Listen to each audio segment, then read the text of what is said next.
우리 시편 11편 3절. 오늘은 성경은 어떤 책인가 한번 정리해 보겠습니다. 같이 읽겠습니다. 시작. 기초들이 무너지면 의로운 자들이 무엇을 할 수 있으리요? 기초들이 무너지면 뭘 할 수 있느냐 말씀하고 있습니다. 그죠? 이 기독교는 파괴될 수 없는 한 권의 책 위에 세워져 있습니다. 바로 성경이죠. The Book, 유일한 책입니다. 그러니까 이 성경이라고 하는 흔들리지 않는 반석 위에 세워져 있다는 거죠.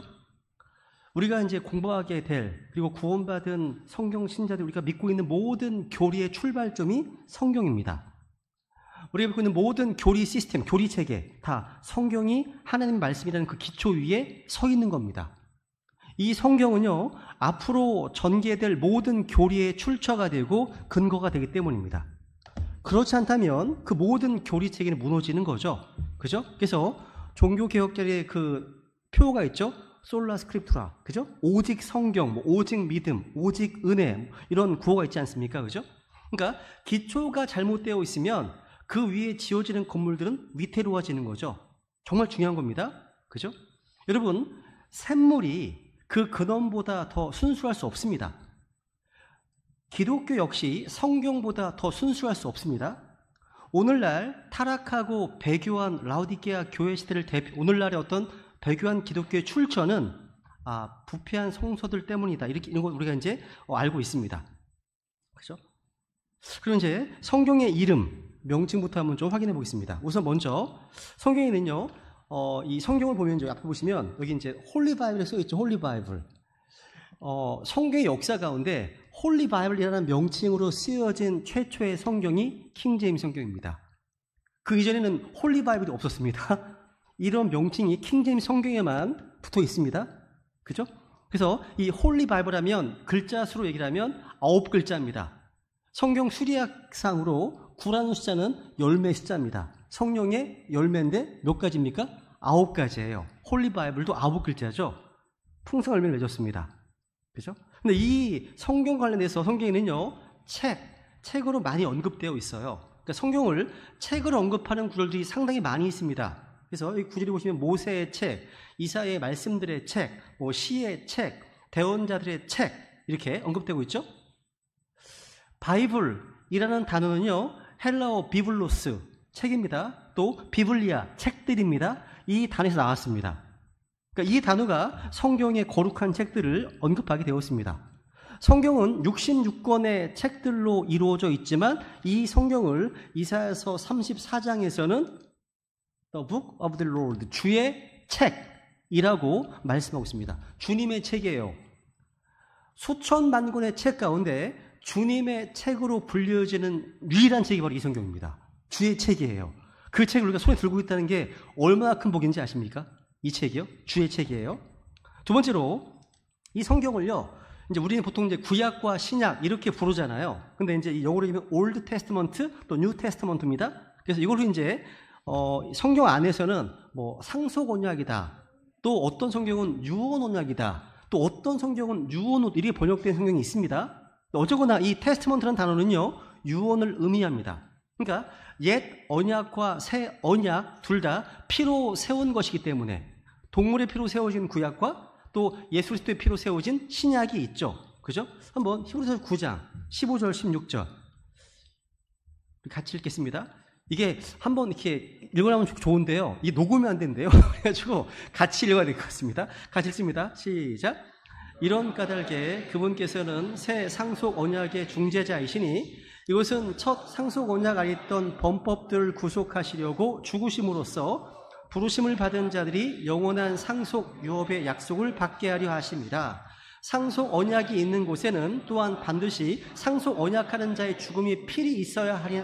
그 다음 시작. 상속 언약은 사람들이 죽은 뒤에라 효력이 있고 상속 언약하는 자가 살아있는 동안에는 아무 힘이 없느니라. 이러므로 첫 상속 언약도 피 없이 봉헌되지 아니하였나니. 여러분, 예수님은요, 새 상속 언약의 중재자이십니다.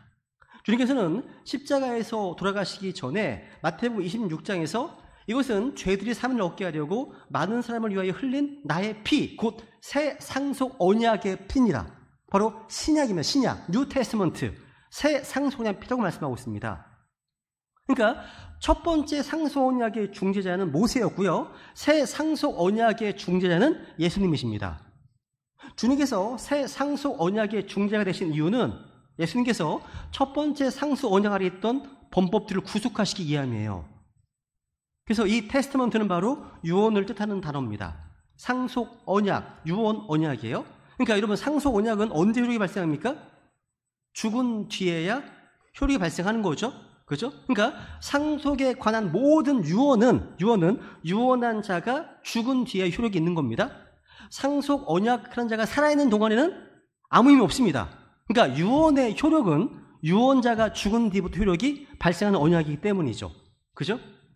그래서 여러분, 그러니까 뉴 테스트먼트, 신약의 발효 시점은 언제부터예요? 예수 그리스도의 죽으심 이후부터입니다. 그러니까 마태복음을 얘기하면 마태복음 27장에 돌아가셨으니까 마태복음 27장 이전의 상황은 아직 구약적 상황인 겁니다. 그걸 신약에 적용하면 안 되겠죠? 죽기 전이니까. 그죠? 그러니까 마태복음 1장부터 26장까지 상황은 아직 구약적 경륜에 속해 있습니다. 그러니까 성경 순서는 신약, 마태복음 1장에서 신약으로 이제 기록되어 있지만 아직 주님께서 피 흘려 죽으시지 않으셨기 때문에 새 유언은 아직 효력을 발휘하지 못하는 겁니다. 그래서 이제 사복음서에 보시면 이제 교회 시대의 교리가 아닌 아직 구약적 내용들이 많이 있는 것을 볼 수 있는 겁니다. 그래서 그죠?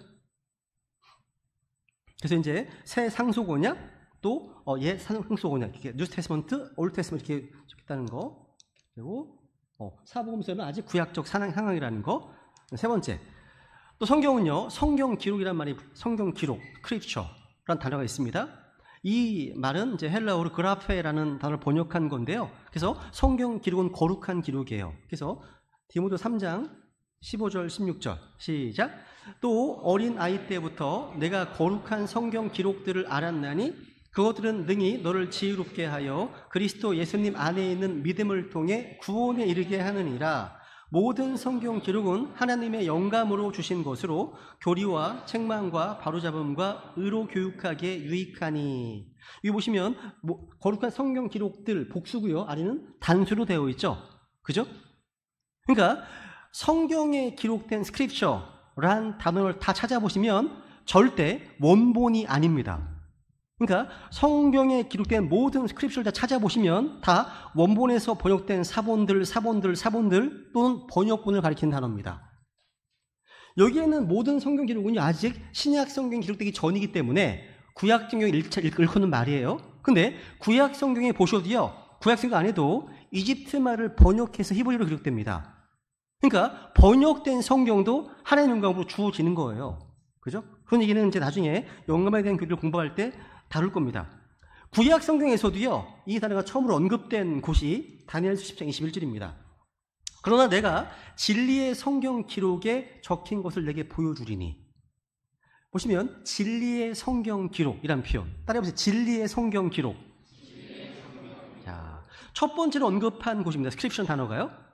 오늘날 오류가 가득한 사본들에서 번역한 성경들 더하고 빼고 변개시킨 성경들이 얼마나 많습니까? 그런데 우리는 진리의 성경 기록을 가지고 있습니다. 이게 얼마나 큰 은혜인지 모릅니다. 진리의 성경 기록. 큰 은혜면서 또 막중한 책임도 있는 거예요. 그죠? 네 번째, 여러분 잘 아시는 거. 그죠? 보세요. 로마서 10장 17절. 읽습니다. 시작. 그런즉 이와 같이 믿음은 들음에 의해 오며 들음은 하나님의 말씀에 의해 오느니라. 야, 하나님의 말씀. 또 한번 돌릴게요. 시작. 하나님의 말씀은 살아있고 권능이 있으며 양날 달린 어떤 검보다도 예리하여 혼과 영과 및 관절과 골수를 찔러 둘로 나누기까지 하고 또 마음의 생각과 의도를 분별하는 분이시니. 뭐가요? 하나님 말씀이 분별한대요. 살아있대요. 성경 읽는데 성경을 처음에 내가 읽습니다. 나중에 성경이 나를 읽고 있어요. 이런 책입니다. 성경이요. 놀라운 책이죠. 그죠? 이 말씀은 살아있습니다. 살아있는 책이에요. 수많은 책 가운데 살아있는 유일한 책이에요. 그러니까 두려운 거죠. 보통 인간이 쓴 어려운 책들도요, 뭐 헌법이든 민법이든 형법이든 한 3-4번 읽으면요 파악이 됩니다. 10번 이상 읽으면요 더 이상 안 읽어도 돼요. 근데 성경은 안 그래요. 성경은요, 읽으면 읽을수록 질문이 많이 나와요. 점점 더 질문이 생깁니다. 성경은 안 읽는 사람일수록 주로 질문할 게 없어요. 그런 거 아세요? 성경을 많이 읽으면 읽을수록요, 이게 얽혀 있어요. 하나님의 말씀이 서로 얽혀 있기 때문에요. 이게 하다 보면, 이런 게 많이 나와요. 살아있는 책입니다. 일반 책이 아니라는 거죠. 그죠? 그래서 신명기 보시면 우리는요, 사람이 빵으로만 살지 아니하고 주변에서 나오는 모든 말씀으로 사는 줄을 내가 알게 하심이라. 근데 아모스 8장에 보면요, 마지막 때를 말씀하시면서 이 말씀을 듣지 못하는 영적 기근이 올 것이다 말씀하고 있습니다. 여러분, 영적 기근은 식량의 기근보다 훨씬 더 심각한 문제입니다. 영적 기근. 베드로전서 1장 23절 시작. 너희가 다시 태어난 것은 썩을 씨에서 난 것이 아니요 썩지 아니할 씨에서 난 것이니 살아있고 영원히 거하는 하나님의 말씀으로 된 것이니라. 여러분, 말씀이 살아있다는 것은 뭐예요? 이 말씀이 생명을 준다는 것이고요, 또 생명을 자라게 한다는 뜻입니다. 살아있기 때문에. 또 이 말씀은요, 뭐가 있습니까? 파워풀합니다. 파워풀, 권능이 충만합니다. 이 말씀으로 모든 것을 창조하셨고 또 말씀의 권능으로 모든 것을 upholding, 떠받치고 계십니다. 그러니까 아까 오전에 설교할 때요, 우주에 많은 별들이 있는데 이게 아무런 충돌 없이 막 움직이고 있잖아요. 뭐 때문에? 말씀의 권능으로 다 붙들고 계신 겁니다. 말씀의 권능이에요. 그러니까 우주를 다스리는 책이 바로 이 성경이에요. 우주를 지배하는 책, 성경인 겁니다. 또 이 말씀은요, 양날 달린 어떤 검보다도 또 예리한 검입니다. 성령의 검이라고 하죠. 성령의 검입니다. 성령의 검, 곧 하나님의 말씀을 취하라. 야. 여러분, 사람의 입에서는 호흡과 말이 나오죠. 주님의 입에서도 호흡과 말씀이 나옵니다. 거기는 양날 달린 날카로운 검으로 누구든지 뵐 수 있고요, 무엇이든지 자를 수 있습니다. 말씀에 권능이 있어요. 그래서 계시록 19장 15절에 보시면요, 예수님 재림하실 때의 모습입니다. 읽어볼게요. 시작. 그분의 입에서 예리한 검이 나오는데 그분께서 그 검으로 민족들을 치시고 또 철장으로 그들을 다스리시리라. 또 그분께서는 전능자 하나님의 맹렬한 진노의 포도즙들을 밟으시며. 야, 재림하셔서 입에서 나오는 예리한 검으로 민족들을 치신다? 그러니까 주님의 입에서 나오는 그 예리한 검으로 죽게 될 자들이 정말 많습니다. 2억 군대가 죽습니다. 2억 군대가요. 그러니까 이 말씀은요, 믿는 자에게는 생명을 주고 살리는 말씀이지만 믿지 않는 자들에게는 생명을 앗아갈 수 있는 검인 거예요. 이 말씀이요. 그래서 심지어 성경에는요, 적그리스도, 마귀도 주의 입에서 나온 이 말씀, 호흡에 의해서 소멸된다라고 증언하고 있습니다. 그러니까 이 말씀, 이런 말씀은요, 지금은 잘 안 와닿잖아요. 그런데 막상 우리가 주님과 함께 같이 재림할 거거든요. 뒤에서 따라갈 거거든요. 실제 재림하실 때, 그때 아마겟돈장에서 이 말씀은 실감나게 보일 거야. 진짜로요. 보실 겁니다. 진짜 검이 나오네? 많은 사람들이 에이, 검은 진짜 검이 아니야, 이렇게 생각하거든요. 성경을 문자적으로 봐야 됩니다. 그냥 기록된 대로 보시면 돼요. 심지어요, 하나님의 말씀의 검이기 때문에 우리가 복음을 선포할 때 이 말씀이 듣는 사람들의 마음과 양심을 자릅니다. 찔리는 거죠. 한번 보세요. 사도행전 2장 37절 시작. 이제 그들이 이 말을 듣고 마음속으로 찔려 베드로와 나머지 사도들에게 이르되 사람들아, 형제들아, 우리가 어찌할꼬 하거늘. 그러니까 베드로의 말씀 선포를 들은 뒤에 유대인들이 그 마음속으로 찔렸다고, 마음이 상했다고, 프릭트라고 말씀하고 있죠. 이게 몇 번 더 나옵니다. 그들이 그 말을 듣고 마음이 상하여 그들을 죽이려고 의논하더라. 마음이 상했다고 할 때 그 단어가 뭡니까? 칼로 커트라는 단어입니다. 컷. 말씀의 검으로 베어진 거죠. 야, 그거 되게 아플 거예요. 그죠? 사도행전 7장 맞습니다. 그들이 이것들을 듣고 마음이 상하여 그를 향해 이를 갈거늘. 그러니까 복음 선포자는요, 구원받지 못한 세상 사람들이 복음을 전할 때 절대 호의적인 반응을 기대해서는 안 됩니다. 찔릴수록요, 어떻게 이를 갑니다. 죽이려고 합니다. 이걸 예상해야 되는 거예요. 좋게 다가오지 않습니다. 말씀 선포하게 되면요, 반응이 좋지 않겠구나, 준비를 하셔야 된다는 뜻이죠. 그죠? 이게 말씀의 권능입니다. 그래서 성경은 하나님의 말씀이다 라는 표현은요, 가장 완전한 이름입니다. 그래서 이 책이 보통 책이 아니구나, 하나님의 책임을 우리에게 인식하게 해주는 겁니다. 주의 책. 그리고 이제 이 성경의 명칭들은요, 시편이 많이 나와요. 뭐 율법으로, 증언들로, 규례들로, 법규들로, 명령들로, 판단들로 되게 많습니다. 하나만 읽고 넘어갈게요. 시편 19편 읽어볼게요. 시작. 주의 율법은 완전하여 혼을 회심시키고 주의 증언은 확실하여 단순한 자를 지혜롭게 하며 주의 법규들은 올바라서 마음을 기쁘게 하고 주의 명령은 순수하여 눈을 밝게 하는도다. 주의 두려움은 깨끗하여 영원토록 지속되고 주의 판단들은 진실하고 전적으로 의로우니. 그러니까 하나님의 말씀에 대해 여러 가지 호칭이 나오죠. 그죠? 율법, 증언, 법규, 명령, 주의 두려움, 주의 판단들. 그죠? 그럼 이제 성경의 내용은 뭐냐? 성경은요, 66권의 책으로 구성되어 있습니다. 여러분, 우리가 성막 공부할 때 보여주는 빵이 몇 개가 되어 있습니까? 12개죠? 근데 6개가 놓여져 있어요. 66으로 보여주는 거예요. 나는 그 생명의 빵이다 하신 것처럼 또 하나님의 말씀을 상징하는, 66권을 상징하는 거기도 합니다. 그게요. 그죠? 그래서 구약 39권, 신약 27권, 외우고 싶게 3, 9, 27, 66권입니다. 이거 알아두셔야 돼요. 저희 집에요, 추천도서가 하나 있는데 책 제목이 내가 하나님께 전화할 수 있다면 책이 하나 있어요. 그 책에서 뭘 얘기를 하냐, 이걸 얘기하는 겁니다. 66에 3927이다. 하나님과 통화할 수 있는 번호가. 이걸 우리나라로 적용하면 특별한 명시가 없을 때는 010이 되는 거예요. 010-66-3927. 농담인 거 아시죠? 그렇죠? 근데 너무 진지하게 받아주시니까 제가 순간 당황했습니다. 네. 예를 들면 33장 보시면요, 3절 시작. 나를 부르라 그리하면 내가 내게 응답하고 내가 알지 못하는 크고 능력 있는 일들을 내게 보이리라. 여기 보시면 나를 부르라, call unto me, 전화하는 거예요. calling, 전화하는 거예요 지금. 그죠? 여러분, 우리가 하나님께 전화할 때 하나님 말씀을 가지고 나아가면 100% 하나님과 통화할 수 있습니다. 그러니까 뭐 통화 중 없습니다. 통화 중 이런 거 없습니다. 누구를 거칠 필요 없습니다. 우리가 어떤 조그마한 기업의 사장님 만나려고 하더라도 비서를 통과해야 되잖아요.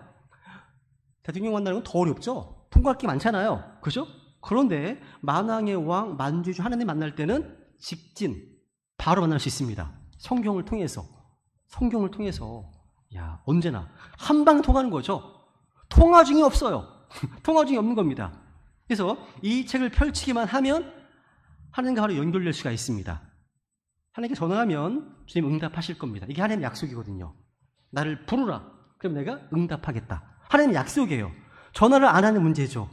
그죠? 하나님을 부르지 않으니까 응답을 못 하시는 거죠. 그러려면 우리가 오병이어의 기적처럼 가만히 있는 것이 필요해요. 그러니까 바쁜 일상 가운데, 그러니까 분주한 일상 가운데 자기만의 조용한 시간이 필요한 거예요. 하나님과 대화하려면. 그래서 또 빵을 나눠줄 때 잔디밭에 안 치잖아요. 잔디밭에 앉는 시간이 필요한 거예요. 뭔가 그런 것이 필요한 거죠. 그죠? 하나님의 응답을 들을 준비를 해야 한다는 거죠. 성경은요, 한 권의 책입니다. The book, 그죠? 유일한 책이죠. 이 한 권의 책은 한 하나님을 증거합니다. 그래서 통일성이 있어요. 그러니까 성경은 66권의 책이지만 놀랍게도 통일성이 있어요. 한 사람이 지은 것처럼. 왜? 이 성경 기자는 40명이지만 그 기자를 움직이신 분이 하나님이시기 때문에 저자는 한 분이신 거예요. 그죠? 그리고 이 성경은요, 하나의 스토리를 구성하고 있습니다. 그래서 히스토리, 그분의 이야기예요. 하나님께서 인류 역사의 과거, 현재, 미래를 미리 기록해 주신 역사입니다. 역사책인 거예요. 히스토리입니다. 그리고 성경은요, 하나의 구원 계획을 말하고 있습니다. 다만 그 구원 계획의 내용, 믿음의 내용은 다릅니다. 경륜이 다르기 때문에.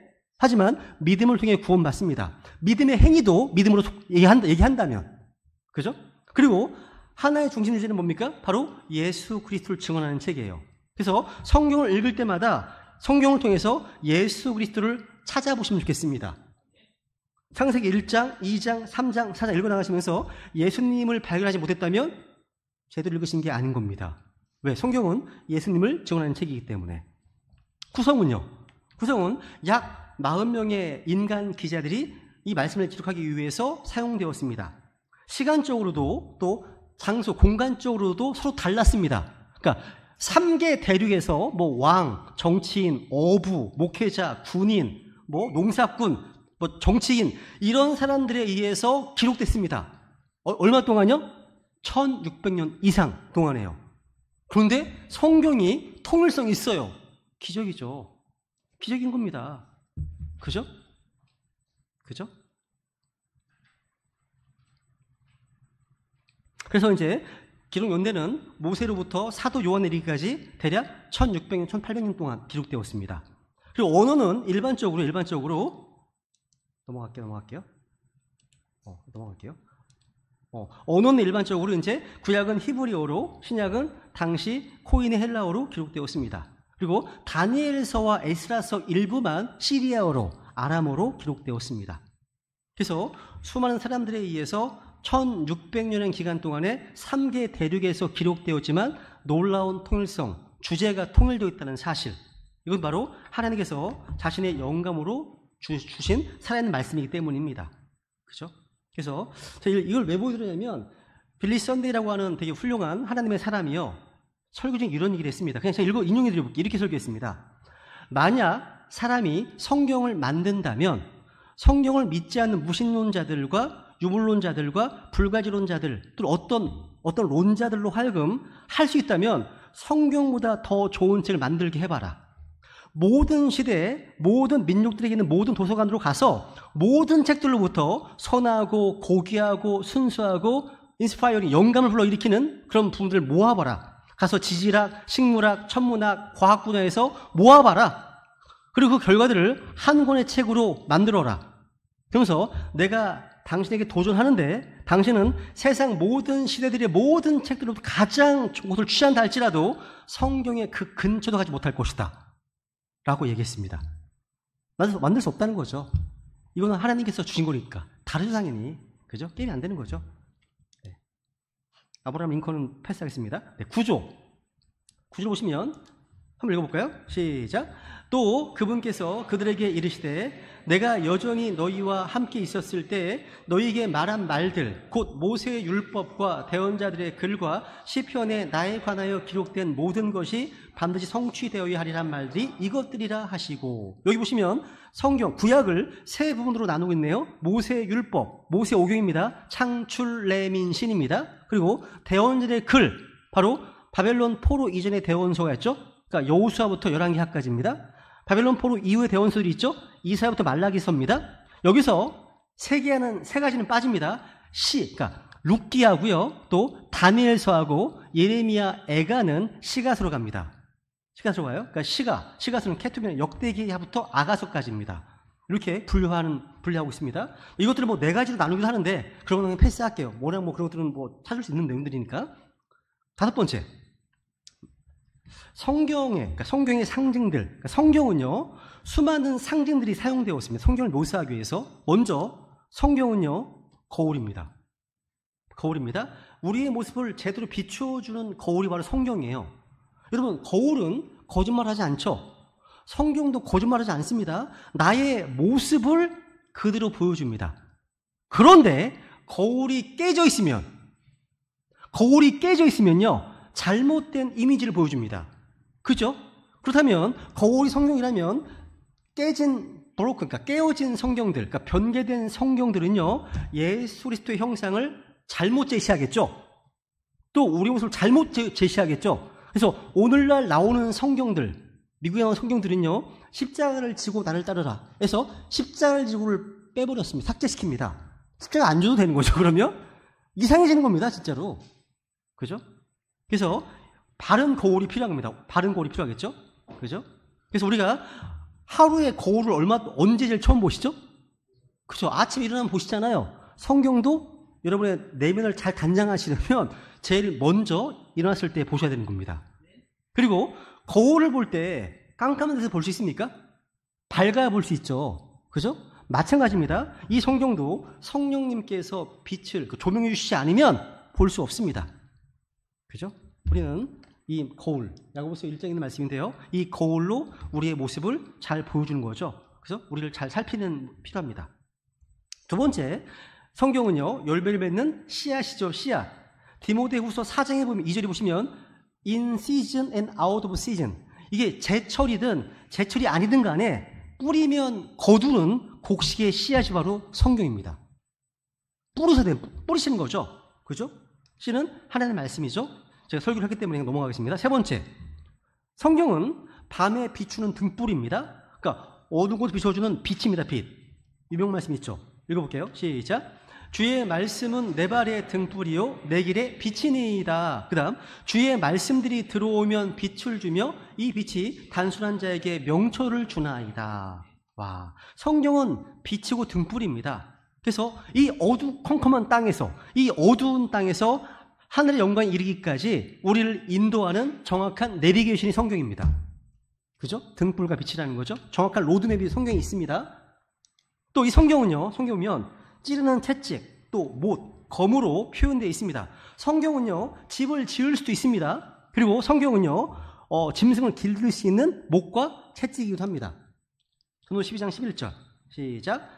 지혜로운 자들의 말씀들은 가시채들 같고 지폐의 스승들이 굳게 박은 못들 같다니 이것들은 한 목자께서 주신 것이니라.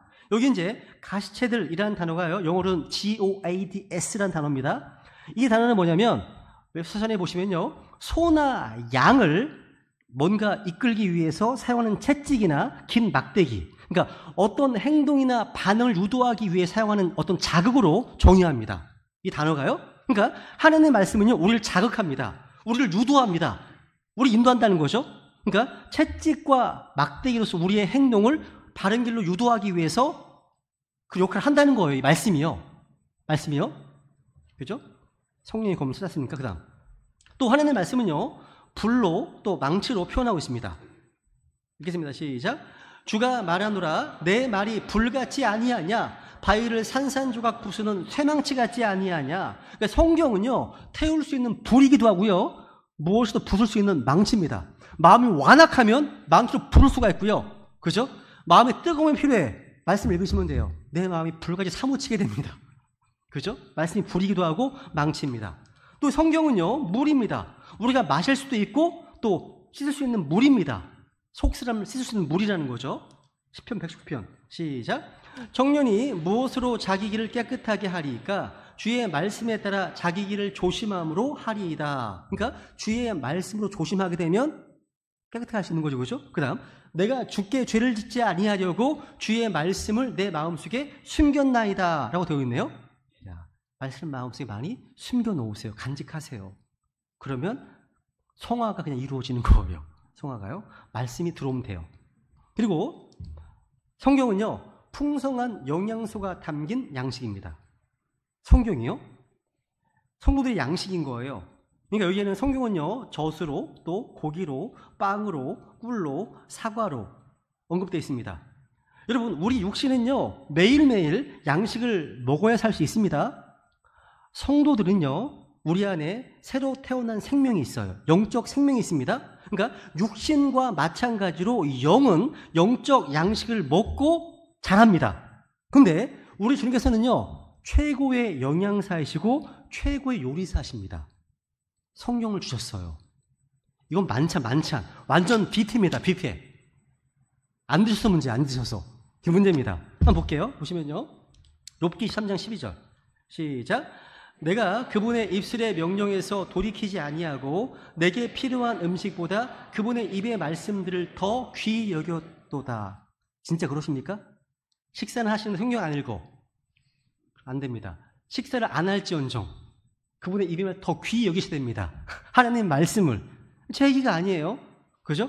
야, 여러분, 갓 태어난 성도들, 그러니까 구원받은 지 얼마 안 되신 분들은 순수한 말씀의 젖을 먹어야 되겠죠. 그죠? 베드로서 2장 2절 말씀하십니다. 또 젖을 떼고 나면 매일 빵을 먹어야 되겠죠. 우리나라로 말하면 쌀이겠죠. 그죠? 주식이 쌀이니까 빵을 먹어야 됩니다. 이 말씀은 또 생명의 빵입니다. 그리고 이제 물도 먹어야 돼. 물도 먹어야 됩니다. 성경은 이 생명의 생명수, 생명의 물이잖아요. 조금 더 크면 이제 고기를 뭐가입니다. 히브리서 5장 14절에 보시면 이 말씀은 단단한 고기입니다. 고기예요. 우리에게 비타민이 필요하십니까?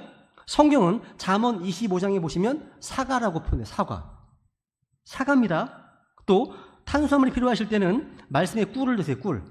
주의 말씀의 맛이 어찌리 되게 단지요. 꿀보다도 말씀하시죠. 꿀을 비유하잖아요. 꿀입니다. 여러분 이런 거 들으시면 여러분도 좀 시샘을 하셔야 돼요. 왜 이걸 다윗만 경험했지? 왜 나는 경험하지 못하지? 이런 고민들. 성경 읽는데 졸리기만 해 맨날. 그럼 뭔가 내면에 뭔가 문제가 있는 거예요. 졸기만 하면요. 그죠? 그러니까 이 말씀을 읽을 때 이런 어떤 음식을 먹는 것 같은 그런 말씀으로 다가와야 된다는 거죠. 그죠? 그래서 모든 것이 다 갖추어주는 이 식당에서 필요한데 손길이 가듯이 성경의 앞장, 뒷장을 넘겨가면서 필요한 것들을 섭취하시라는 거죠. 그죠? 성경은요, 모든 크리스찬들을요, 태어나면서부터 이제 원숙함에 이를 때까지 모든 영양소를 다 듬뿍 가지고 있다는 사실. 그죠? 여러분, 조지 밀러 아시죠? 조지 밀러. 영국 3,000명 이상의 고아들을 먹이고 돌봤습니다. 기도의 사람이죠? 누군가 조지 밀러가 이런 말을 했습니다. 어떻게 그런 엄청난 일을 할 수 있었냐고. 답변이 이랬습니다. 밀러가 할 말입니다. 나는 평생에 킹제임스 성경을 200번 읽었습니다. 200번 읽었습니다. 근데 한 번도 실증이 난 일이 없습니다. 읽을 때마다 새로웠고요. 읽을 때마다 힘을 얻었고요. 읽을 때마다 소망으로 충만했습니다.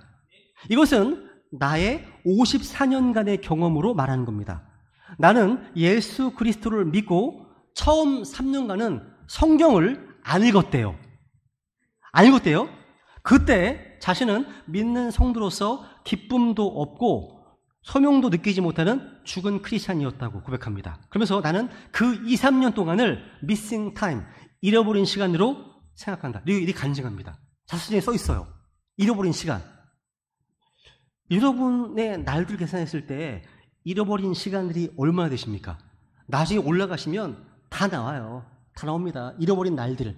야, 너가 일주일밖에 안 살았네? 하나님 이럴 수도 있어, 진짜로요. 하나님과 연관된 시간이 너무 없으면 80년 살았는데 7일밖에 안 사는 걸 계산할 수 있습니다. 실제요. 하루하루 날수를 잘 계산해야 되겠죠. 그죠? 성경을 안 읽은 날은요, 잃어버린 시간인 겁니다. 그죠? 그래서 열심히 읽어보겠습니다. 마지막으로요, 킹제임스 성경은 이 장, 절, 단어에 대해서 한번 좀 정리하고 넘어갈게요. 성경의 모든 구절은요, 31,102구절입니다. 이 컴퓨터로 확인한 겁니다. 이건 틀린 게 아닙니다. 따라해서 31,102구절. 이게 정답이에요. 왜냐하면 제가 갖고 있는 책 가운데는요, 31,175구절, 31,101절, 31,170절 다양한 책들이 있습니다. 거짓입니다. 이게 답이에요. 31,102구절입니다. 그리고 단어로 얘기하면 78만 8,258단어. 저 외웁니다. 외우시면 되겠어요. 왜냐하면 성경에요, 하나님의 모든 말씀은 순수하다 말씀하시거든요. 그러면 단어가 중요한 거예요. 여러분 머리 좋으시잖아요. 외워보세요. 788258. 따라해서 788258. 그래, 성경 무지 많이 하는 것처럼 보여요. 이런 거 얘기를 하면 성경 정말 많이 하는구나. 그리고 이제 66권이고 1189장입니다. 89장입니다. 그래서 31,102구절이기 때문에 중간 구절이 없어요. 짝수기 때문에 두 구절이 중간입니다. 두 구절이. 그게 어디냐? 성경의 중간 구절입니다. 찾아보자 같이. 시편 103편. 성경의 정중앙의 구절을 찾는 겁니다. 지금 시편 103편 1절 2절입니다. 야, 이런 거 기억해 두시면 좋습니다. 다른 크리스찬 교제할 때 이런 거 얘기해 주시면 중간을 알아? 좋은 겁니다. 아시면 좋아요. 시편 103편 1절과 2절이 정중앙입니다. 성경에서. 같이 읽어볼게요. 시작. 오 네오나 주를 찬송하라. 내 속에 있는 모든 것들아 그분의 거룩한 이름을 찬송하라. 오 네오나 주를 찬송하며 그분의 모든 은택을 잊지 말지어다. 이 1절과 2절이 28개 단어로 되어 있잖아요. 이 가운데 정중앙이 뭐냐? 1절 마지막입니다. 그분의 거룩하신 이름을 찬송하라가 정중앙에 있는 표현입니다. 그러니까 bless his holy name이에요. 와, 놀랍지 않아요? 하나님의 말씀입니다. 정중앙이 바로 그분의 거룩하신 이름을 찬송하라는 겁니다. 이런 걸 기억하시면 좋겠습니다. 제가 기도하고 마치겠습니다.